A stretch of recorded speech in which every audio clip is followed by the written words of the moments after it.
Carrot ಸಬ್ಬಕ್ಕಿ ಪಾಯಸ ಮಾಡೋದಕ್ಕೆ 2 ಕ್ಯಾರೆಟ್ನ ತುರ್ಕೊಂಡಿದ್ದೀನಿ, ಒಂದಷ್ಟು ಸಬ್ಬಕ್ಕಿನ ನೆನೆಸ್ಕೊಂಡಿದ್ದೀನಿ. ಇನ್ನು ದ್ರಾಕ್ಷಿ, ಗೋಡಂಬಿ, ಬಾದಾಮಿ, ಪಿಸ್ತಾ ತೊಗೊಂಡಿದ್ದೀನಿ. ತೆಂಗಿನಕಾಯಲ್ಲಿ ಹಾಲು ಮಾಡ್ಕೊಂಡಿದ್ದೀನಿ. ಮತ್ತು ಬೆಲ್ಲದ ಪಾಕ ತೆಗೆದು ಇಟ್ಕೊಂಡಿದ್ದೀನಿ.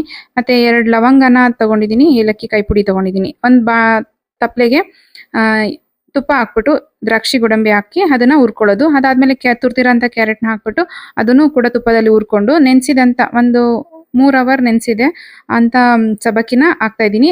ಚೆನ್ನಾಗಿರೋ ನೀರಲ್ಲಿ ಒಂದ್ಸತಿ ತೊಳೆದ್ಬಿಟ್ಟು ಚೆನ್ನಾಗಿರೋ ನೀರಲ್ಲಿ ನೆನೆಸಿದೆ. ಆ ನೀರನ್ನು ಕೂಡ ಅದಕ್ಕೆ ಸೇರಿಸ್ಕೊತಾ ಇದ್ದೀನಿ. ತುಂಬ ನೀರೇನಿರಲಿಲ್ಲ. ನೆಕ್ಸ್ಟು ಒಂದ್ಸತಿ ತುಪ್ಪದಲ್ಲಿ ಫ್ರೈ ಮಾಡಿಬಿಟ್ಟು ಮತ್ತೆ ಬೆಲ್ಲದ ಪಾಕನ ಸೋಸ್ಕೊಂಡು ಈ ಥರ ಸಬ್ಬಕ್ಕಿ ಟ್ರಾನ್ಸ್ಪರೆಂಟ್ ಆಗಬೇಕು, ಅಲ್ಲಿವರೆಗೂ ಕುದಿಸ್ಬೇಕು. ಅದಾದಮೇಲೆ ತೆಂಗಿನಕಾಯಿ ಹಾಲನ್ನ ತಗೊಂಡಿದ್ನಲ್ಲ, ಒಂದು 3/4 ಭಾಗ ತೆಂಗಿನಕಾಯಿಯಲ್ಲಿ ಹಾಲನ್ನ ತಗೊಂಡಿದ್ದೆ. ಅದಕ್ಕೆ 1 ಗ್ಲಾಸ್ ಅಷ್ಟು ನೀರನ್ನ ಸೇರಿಸಿದ್ದೀನಿ.